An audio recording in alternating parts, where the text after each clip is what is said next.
belongs to the 24th system out of 100,000 systems.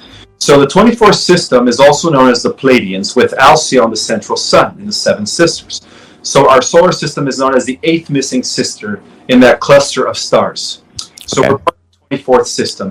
Every planet within that system has a number, is registered. And then our system, with about 100,000 other systems, make up a constellation body. Now, the constellation body that we're part of is known as Sirius. Sirius is the body that we belong to, and it is registered as number 70 out of 100 other constellations. Now, Sirius, number 70, with 100 other constellations, make up a local universe. So we're part of the local universe of Nebadon. And the local universe of Nebadon is registered as number 84 within a greater body of cosmos. So our local universe, with about 100 million other universes, make up a cosmic minor sector. And there's only about 100 cosmic minor sectors, each one with about 100 million universes. And our cosmic minor sector, known as Ansra, is registered as number 3 out of the 100. And even within the cosmic minor sector of Ansra, our cosmic minor sector also belongs to a bigger body of cosmos known as the major sector of Splandon, or the cosmic major sector of Splandon, and there's only about 10 of those. So we belong to the cosmic major sector, registered as number 5 out of the 10. And then those 10 major cosmic sectors collectively make up a super universe segment. So we belong to super universe number 7, which is known as Orvonton.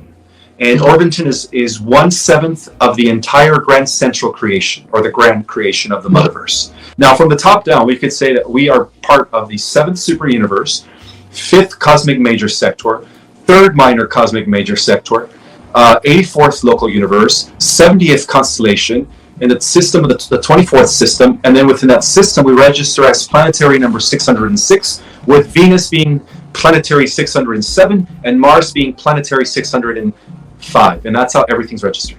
605. Yeah. 600. Okay, because I think when you were on Leak Project, and that was going to be one of my questions, you mentioned that Venus was 607 and Mars was 604 and the Earth was 606, which made me want to know what was 605. Maybe there was just a jumbling of numbers. That's a lot of. I mean, you gave a lot of information and there was a lot of numbers being thrown out. So if something would have happened to have just gotten a little bit mixed up, I totally understand. But so it is Mars is 605, Venus is 607, and we're 606. Correct. Okay.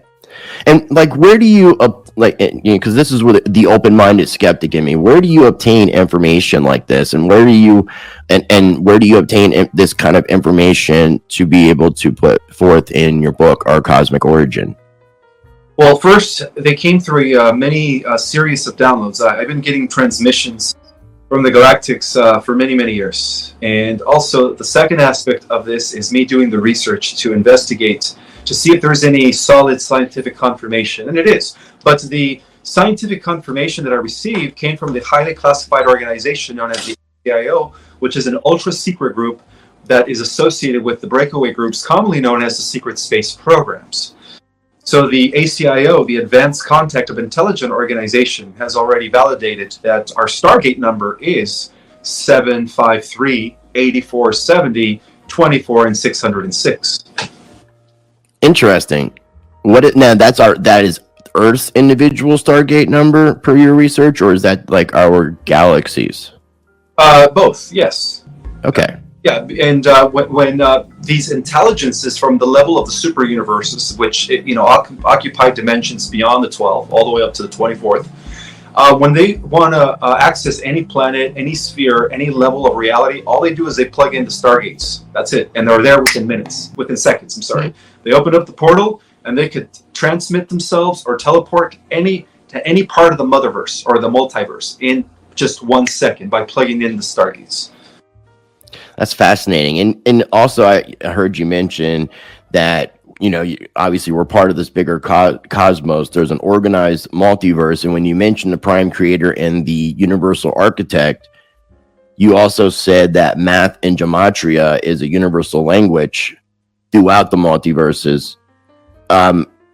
When I heard you say that, I wanted to specify, because I'm not an expert in the area of gematria, but from what I understand, there's several different types of gematria. Is there a specific type of gematria that's considered what you consider to be the universal language of the multiverse?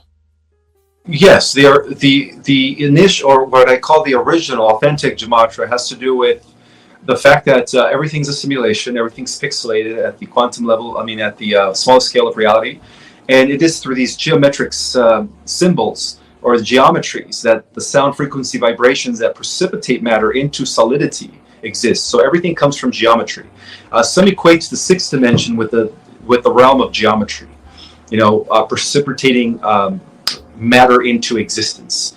But the original geometry comes from Metatron, the Archangel Metatron. He is the facilitator of the blueprints and the different templates that generate the simulations on every level of reality. So the simulation exists all the way to 12 dimensions. Beyond the 12th dimension, then we begin to go into the pure base, pure energy, pure what scientists would call, base reality. Yeah, I heard you mention 12 dimensions and then something, because I wrote down some notes and I want to make sure I present this correctly. 12 dimensions, but there was something about 15 in time. Oh, and then going into infinity. Right. Well, the 15-dimensional time matrix, which is the I guess this is where everyone exists. All the extraterrestrials, all the living intelligences, all the different types of advanced civilizations exist within the 15-dimensional time matrix. Beyond the 15-dimensional time matrix, those are the realms of eternity or infinity. So we're dealing with finite systems. So our universe is a finite system, right? It had a beginning and it will have an end. Every universe is part of the finite system. So in the 15-dimensional time matrix, all realities that exist below the 12th density or the 12th dimension are considered finite. All realities that exist beyond the 13th dimension are now considered, they're part of the eternal life systems of the Motherverse. And so therefore they're part of eternity. They become part of eternity. So our universe is heading into that direction. As our universe ascends, it becomes immortalized. It becomes part of the, it connects back to the eternal life systems of the Mother Universe, which has always existed, without beginning or end. Yeah, I was going to say, I was going to ask. So we go from a system that's finite to a system that's infinite. So the reverse. That's pretty fascinating to think about that, because that would be, like what I think about with our evolution. Is evolving to that point. So we are currently in the 3D from all perspectives that we can recognize. Yeah, we're in the lowest density dimension, whatever you want to call it, that exists within this light energy spectrum that encompasses the 15-dimensional time matrix. Yeah, so we're in the lowest phase of that. But now we're bouncing back up as our planet ascends. And is that part of being going into the age of Aquarius? Absolutely. Yeah, Aquarius is going to be the beginning of us entering the 4th, 5th, and 6th densities or dimensions. And that's part of the ascension process. Correct. Now, how do just with from your research? How do we go about achieving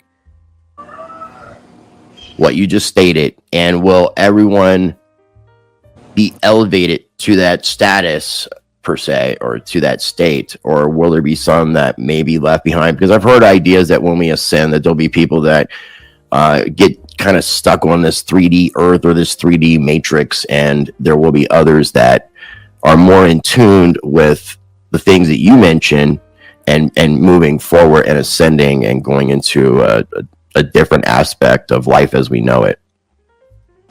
Well, yeah, it's both. Those that are doing the work, those that are waking up, they're going to be part of the new Earth, the new 5th dimensional reality. And some are even going to be part of the 4th dimensional reality, which is still a better world than this one. For those that are still stuck in the 3rd dimensional cycle, they're going to be recycled back into a different planet that's still existing in the 3rd dimension. And they're going to wait till that planet goes through its own stellar activation cycle, which is what our planet is currently undergoing, for them to have the opportunity to ascend in that lifespan as well. Okay. Can you briefly describe what the other dimensions are made up of? Like because I've heard of 4th dimension, and I've always heard people talk about the idea and I've read it in a lot of different research, that we ascend from 3D to the 5D, and I've always wondered why we skipped over the 4D, but I've always been curious, what are these dimensions individually up to the 12th dimension? Well, they're all different simulations, and they're all held together by geometries. So the third dimension is held together by tetrahedrons, the fourth dimension is held together by the tesseract, and the fifth dimension is held together by the dodecahedron, and then the sixth dimension is held together by the icosahedron. And then, so every dimension is generated by a geometrical pattern. The geometries are the ones that are sending the sound wave frequencies, the sound that precipitates light congealing into matter. And so every dimension is different. The higher we go in dimensions, the less denser you become, and the more immortal you become. So, for instance, intelligences that are visiting us from the fourth dimension have a lifespan of about 1,000 or 2,000 years. Beings that come from the fifth dimension have lifespans of thousands and thousands of years. So that explains why the fifth dimensional galactics, who existed in ancient times, were wrongly classified as gods. All gods from mythology, all the stories that we hear about in these books, they were all extraterrestrials. Just more advanced. Exactly. So the higher we go in dimension, the more immortal we become, the greater the lifespan. And also the body becomes less denser, and you become more in tune with your multidimensionality. Okay, that's pretty wild. Now, when you mentioned paradiso or paradise type dimensions beyond a certain element, is that beyond the sixth element? So everything from 7 to 12 would be more paradise oriented? Is that the way I understood the way you were explaining it? It's from the fifth dimension and up, where paradisical worlds exist. From the fifth dimension up. But there is no evil. The polarity has fully been balanced, and everything is in a state of balance, peace, and everyone is part of this unity consciousness where everybody sees the Christ in everyone else. Okay. Speaking of, I love the way that you have those wings perfectly placed right beside your head. It's perfect for the video. It's good placement. I don't know if you did that on purpose. When you mention geometry, are you talking about like sacred geometry? Well, yes, it is. Geometry is a living language across the universe. It's actually, even geometry itself is intelligent, by the way. Just like gravity is intelligent and the electromagnetic field. So geometry is at the basis of all simulations, all realities. Beyond the simulations where we consider, which is what scientists call base reality, there is no geometry. Everything is just pure energy. Okay. Now, you also mentioned simulations, which I've heard the simulation theory. I did a video last night with a friend of mine, channel Donut Factory. I've got to connect you. We're recording this on the 27th of August, and it'll be released in just a couple of days, just so people are aware of the timestamp. But when you mention the simulations and how the simulations vary per dimension, is that only for the finite realities? Because like once we pass the time matrix and get into what we would consider the infinity, is that taking us beyond the simulation? Is that what is truly what we would call in earthly terms reality? Correct. That is pure base reality, eternal reality. I would love to get to a point where I could, because it sounds based off of what I've listened to from you, that if we were in tune with our higher selves and in that correct walk, that we would have recollections of us in the past, who we were, and to get an idea. Because I've also have heard many people say that we chose to be here in this time period. And you mentioned from an extraterrestrial standpoint, choosing to come into this flesh suit to do this mission. Can you expand a little bit more on that, and this idea that we, in some form or another, in some different life, or again, I don't know how to even define these things, how we would have chosen to be in this particular time that we are in right now, which seems to be very, very pivotal in a lot of different ways. But from a spiritual and cosmological standpoint, it's almost like a coming together of all these different cycles and different things that just happen to be harmonic to the point that we're in now, to be completing multiple different stages of evolution and growth for everything that we know. That sounded really crazy and complicated, but I hope it made sense. Oh, it makes perfect sense. So, as multidimensional beings, not only do we occupy avatars here in the third dimension, but we also have avatars that exist all the way to the 12th dimension. Beyond the 12th dimensions, then we don't have any more avatars or suits. So each avatar vibrates at a different frequency. And again, the higher we go, the more immortal the avatar becomes. So the reason we volunteer to come to the Earth is because the Earth is actually the most important planet in the multiverse. It is the melting pot, rather, the amalgamation to the cosmic community. She is known as the living library. And so at one point, the Earth was heading in a negative trajectory in the 1950s due to the development of the atom bomb. And so that's when Mother Earth called out. You know, she pretty much decided to ask for help, and then that's when we volunteered. That's when we heeded the call, and many of us, millions of us, decided to come in different waves. So the first wave of volunteers, and this is validated by Dolores Cannon's work, was in the 50s. You know, the second wave came in the late 60s, early 70s, and then the third wave came in the 80s and 90s, and then now the fourth wave. Now, I believe that as of 2000, as of the year 2000, every soul is a star child. Every soul is an advanced soul in human form. And this perfectly ties in to what some in the scientific community call the rise of the next stage of human evolution, which they call Homo neoticus.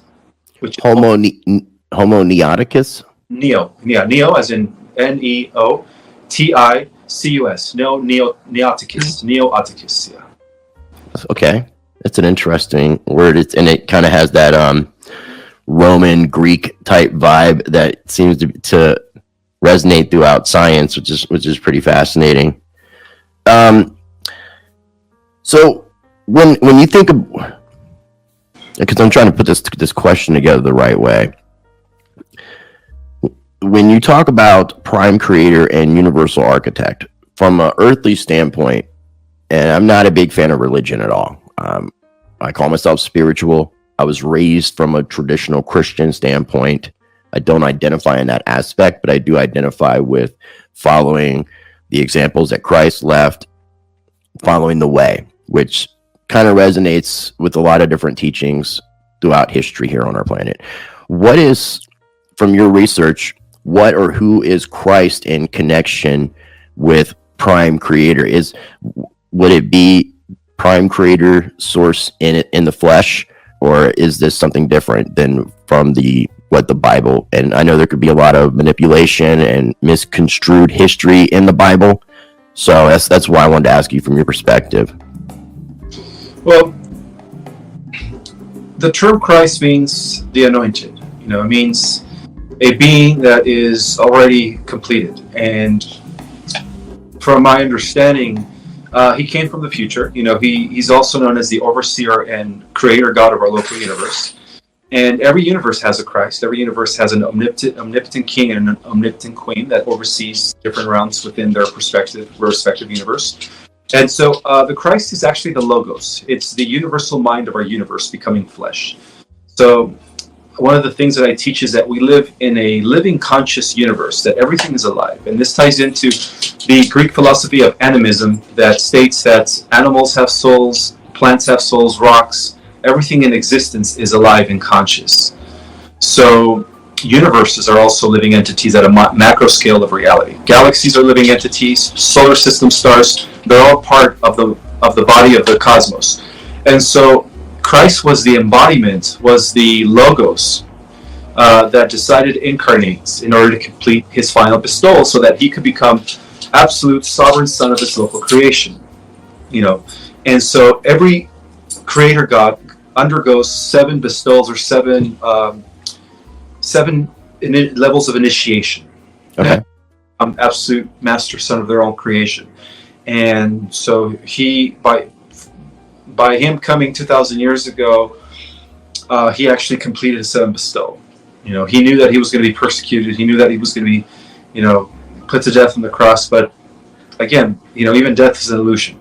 But he overcame that, you know, because he was also a master martial artist. He also trained with the yogis of India.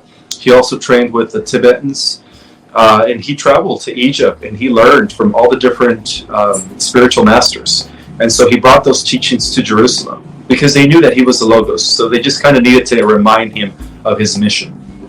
Okay. No, I like the way you put that. And I mean, I've heard a lot of different ideas and theories that Jesus has traveled to like India, studied with Buddhist monks, all kinds of different interesting things. There's actually, they claim that Jesus didn't die on the cross and went back to India, known as Isa, and they claim they know like where he's actually buried, which is really, that's very fascinating. Well, that's the greatest secret, and that is true. Because of his mastery of mind over matter, he overcame death. And so when they took his, they did crucify him, but he never died. You know, after the crucifixion, after the Roman armies left, Joseph of Arimathea and the different, Mary Magdalene, Mary his mother, Martha, and the other people that were part of the community of Qumran, back then known as the Essenes, which were his people, they took him down from the cross, and they used healing herbs and different healing modalities to cure him. And so, that was one of the greatest secrets that was kept from the existing ruling cabal under the guise of the Roman Empire during those days. And so they took him over to India, where he healed. And then from India, he went over to France, and he lived a long life in Spain. He actually ended up dying in Spain. He lived up to like 77.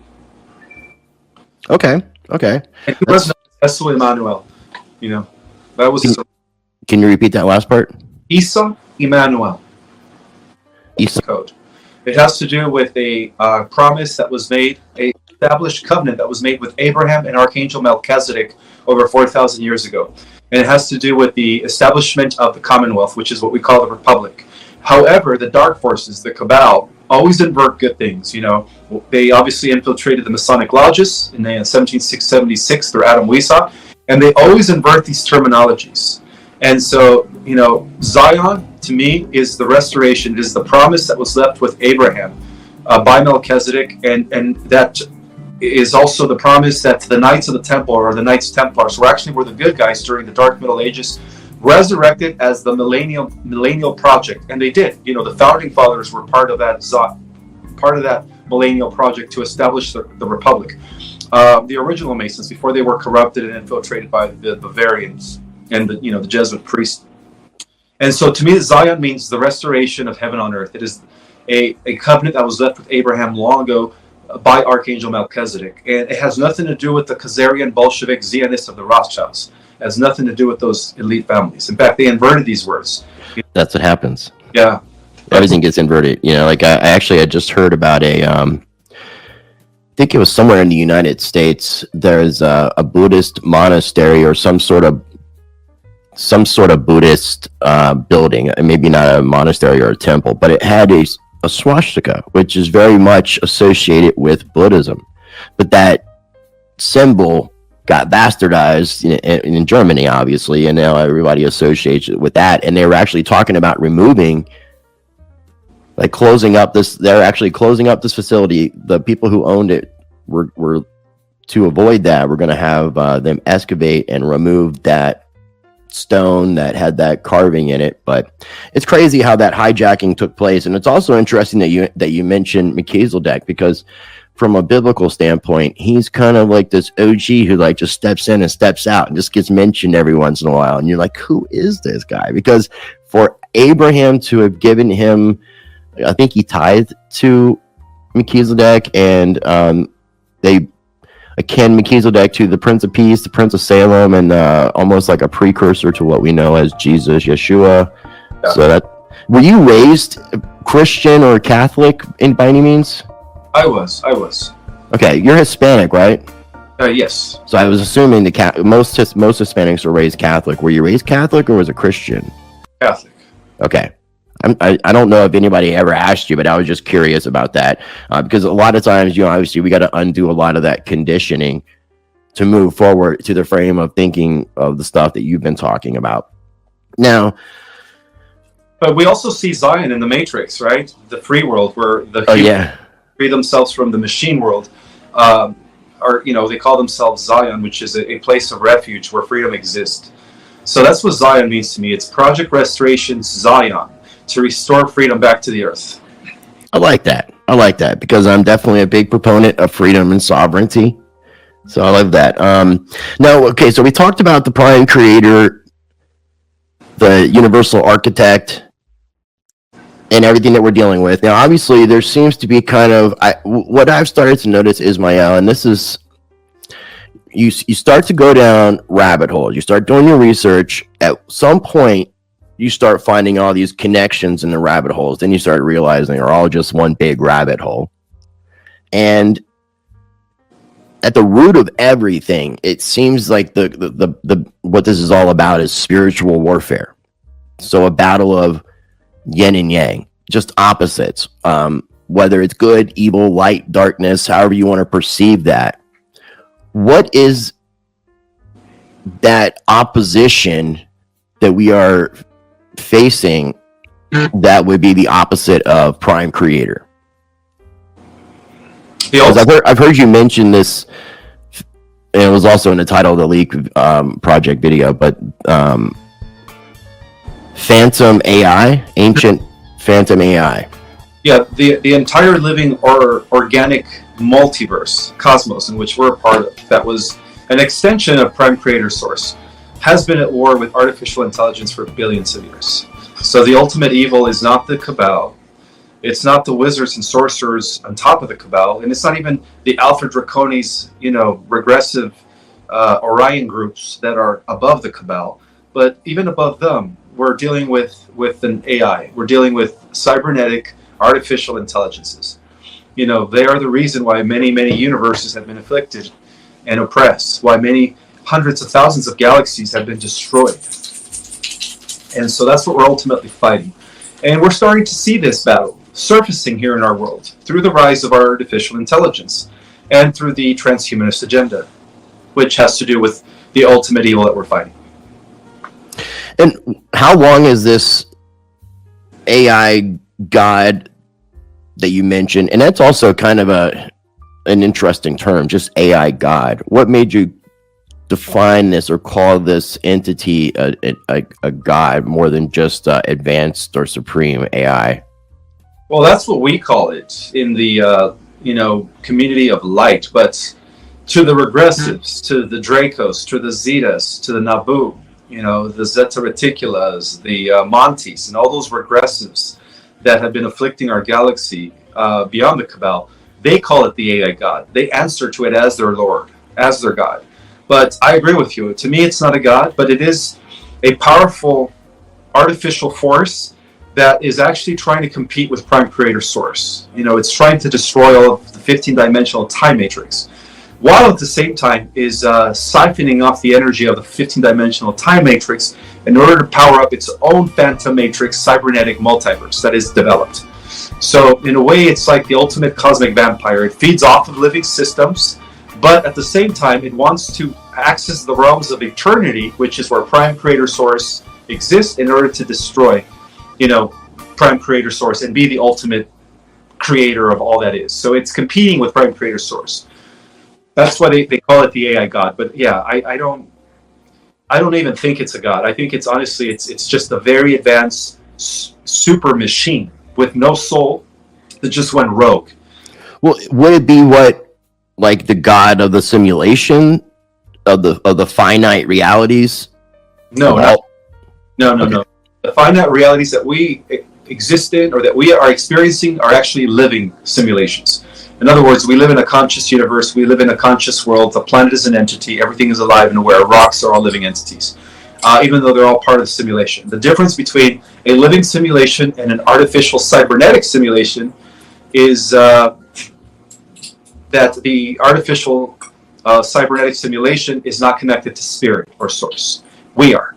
The plants have consciousness, rocks have consciousness, trees have consciousness, planets, systems, source, everything has consciousness. That's the difference.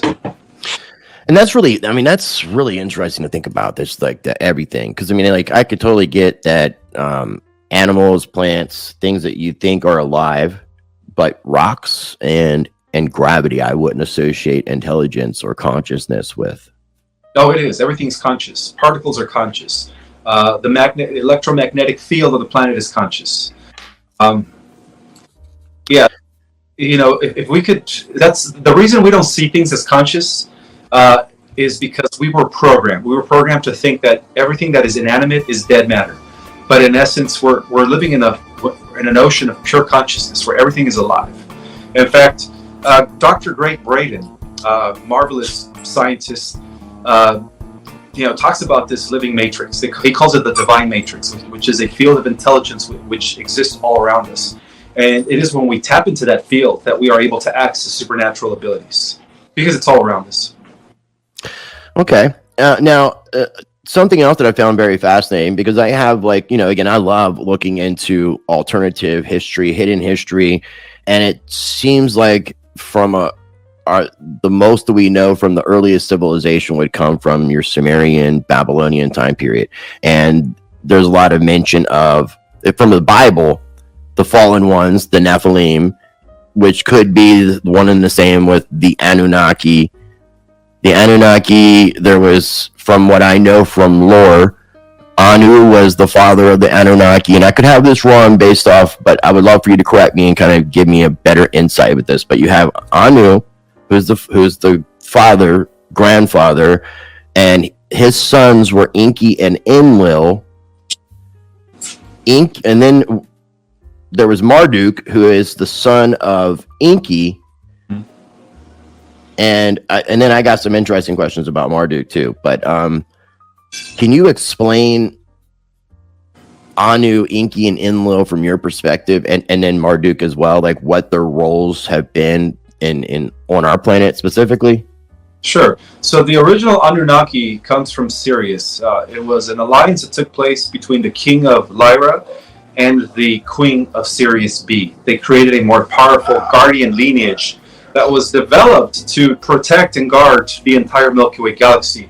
And that explains why they created planet Nibiru. In its original makeup, Nibiru was known as the Battlestar planet for the Syrian High Council and working for the Galactic Federation.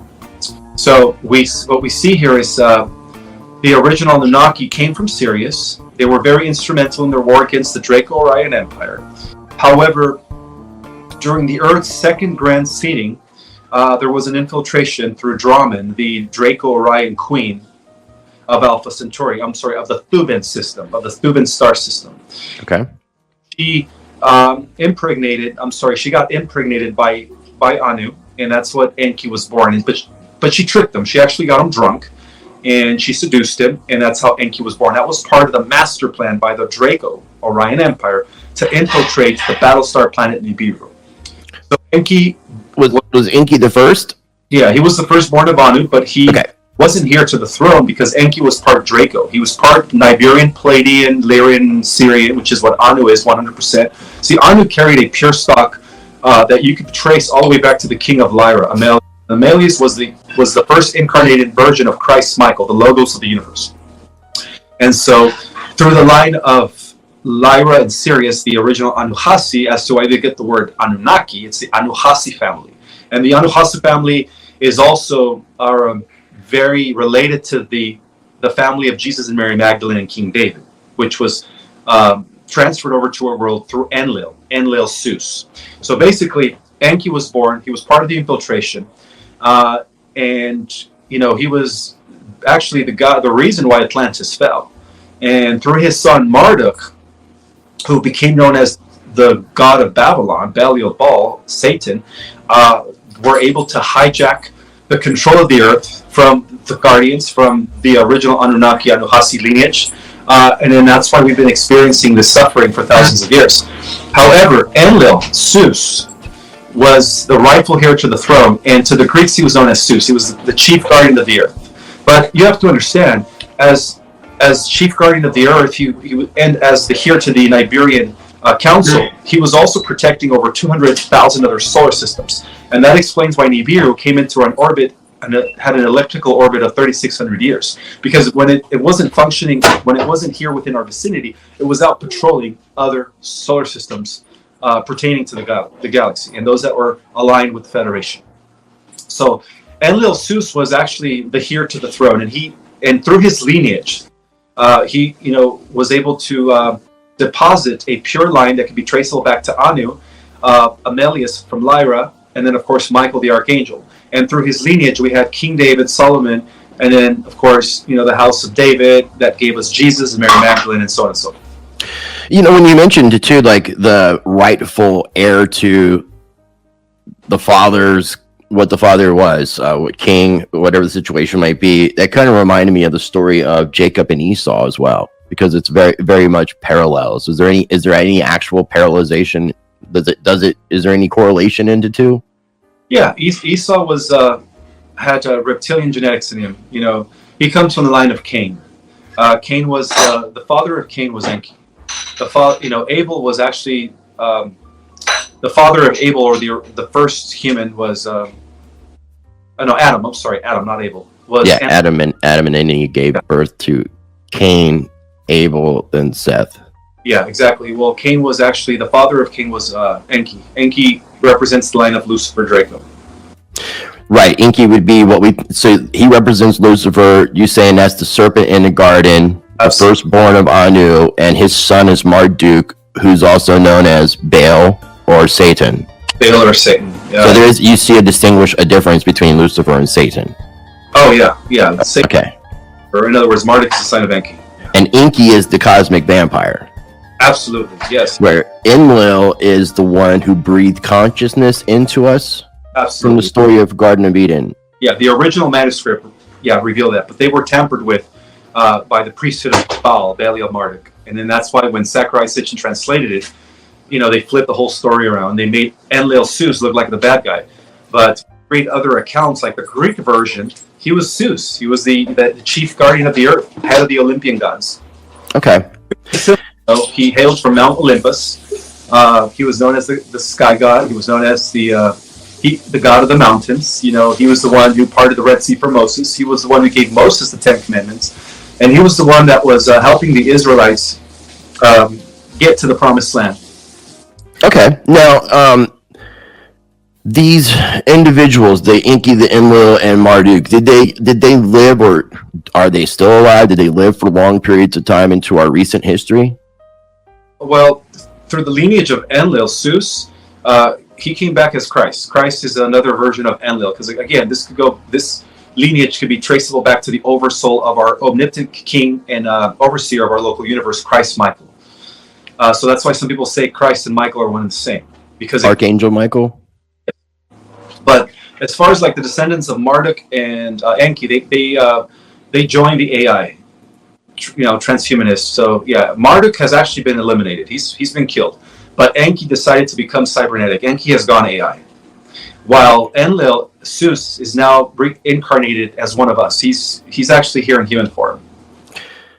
Enlil is reincarnated into a human flesh meat suit, and he's currently on the planet Earth, planetary number 606. Exactly. And he was incarnated in the same lineage that he left behind through King David and Solomon and Jesus. So he comes from the line of the Holy Grail. Will this have anything to do with like the prophecy of Revelation when it talks about a second coming of Christ?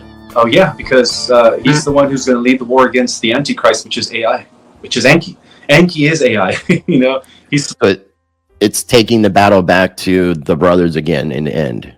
Exactly, and in the end, the righteous win against the ones that have temporarily controlled our world for thousands of years. And all these negative entities feed on our human energy, which is known as Lush.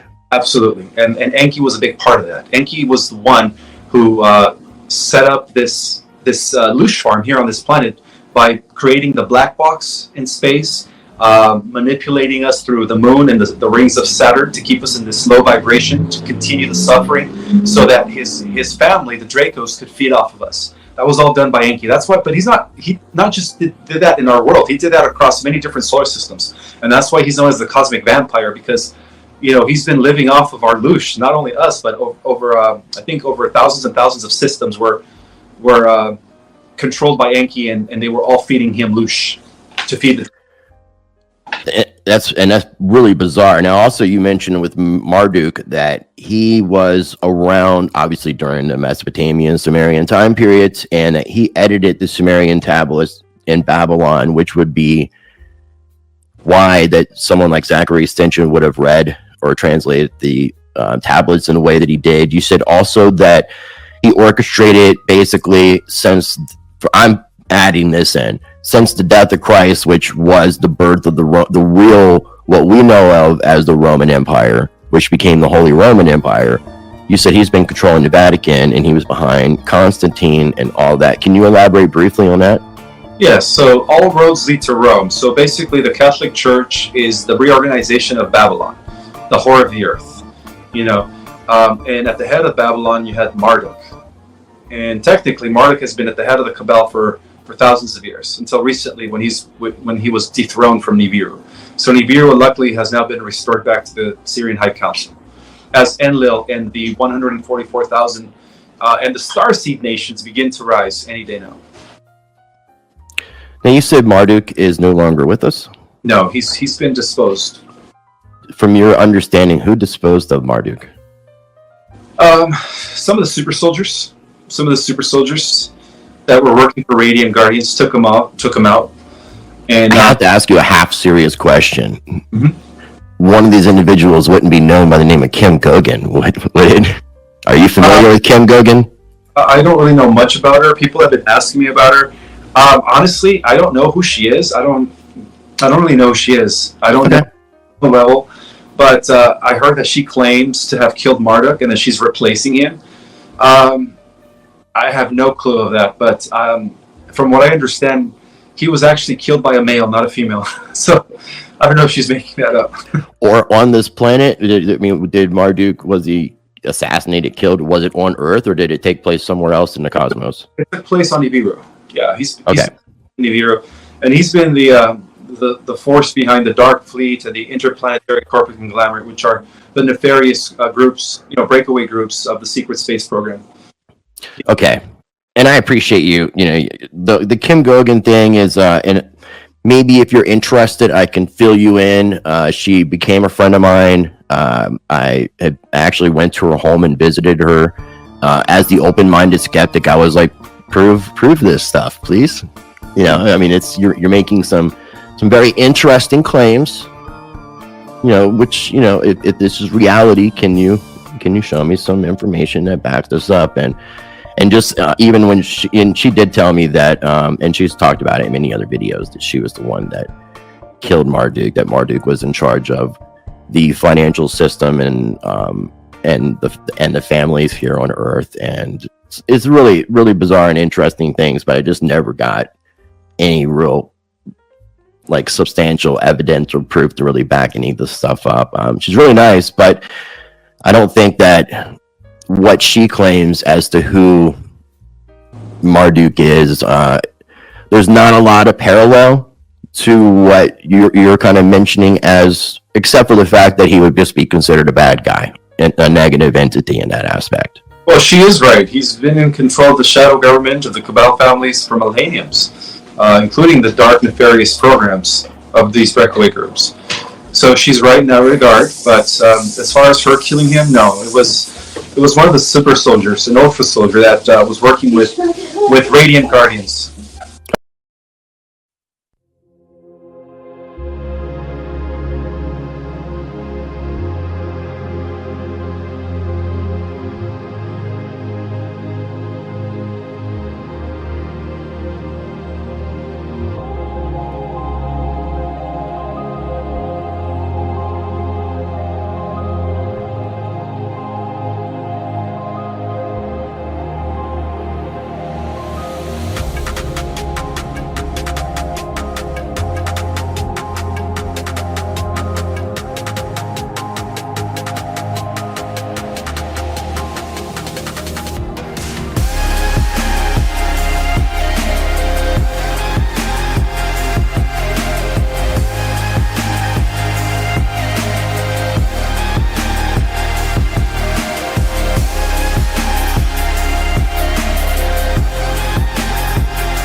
Chàng được quên khi cơn mưa đêm lại về, Em nơi quên lời thề và ta như đông chìm sâu, không gần mới em anh nhận màu.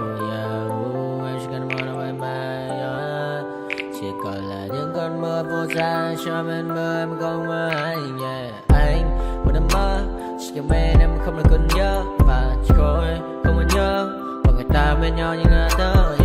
Muốn nhớ về say em chỉ có mấy em ở đây và anh như muốn chết đi nhưng không muốn em mơ mày. Tình yêu làm cho ta đau đầu không em như mà mơ mộng.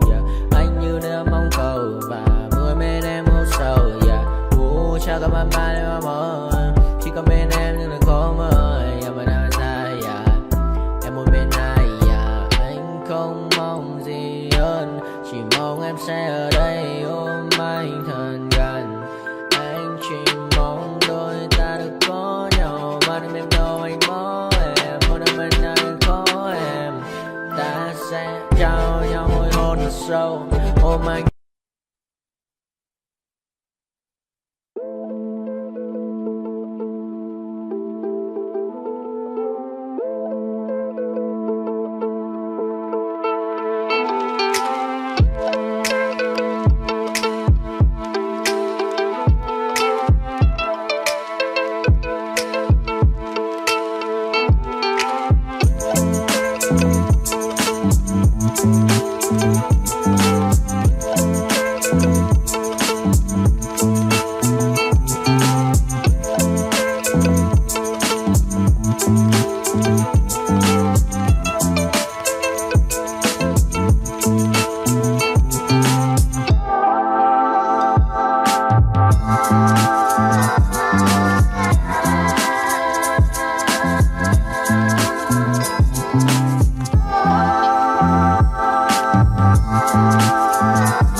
nightmares in my head, I fear that the thoughts build up until I can't hear, that my mind fills up into a creature, and it haunts me somewhere much deeper. Anxiety, filling up every space, no privacy. And silently, it could build and build until you finally see, whoa, it's taking over, damn, no closure, moving closer. No exposure, I just wanna be a loner. Some can't stay sober, looking over all their shoulders, like moving boulders just to get out of the home. It sucks, I've had enough, I don't wanna feel the stuck under the rug, all my problems that I shove. I got nightmares in my head, I fear that the thoughts build up until I can't hear, that my mind fills up into a creature, and it haunts me somewhere much deeper. I got nightmares in my head, I fear that the thoughts build up until I can't hear, that my mind fills up into a creature, and it haunts me somewhere much deeper. I've been feeling weird, I can't seem to focus good enough, nothing's really clear, sometimes it could be a little tough. I just need to feel like the end's in sight for me, but let's be really real, anxiety can foggy all this stuff. I've been feeling weird, I can't seem to focus good enough, nothing's really clear, sometimes it could be a little tough. I just need to feel like the end's in sight for me, but let's be really real, anxiety can foggy all this stuff. It sucks when you finally feel like giving up. Oh God, no luck, everything feels like you're sticky stuck. I'm lost, handcuffed to the bed where I sleep, don't give a fuck. Can't stop, unplug, feeling over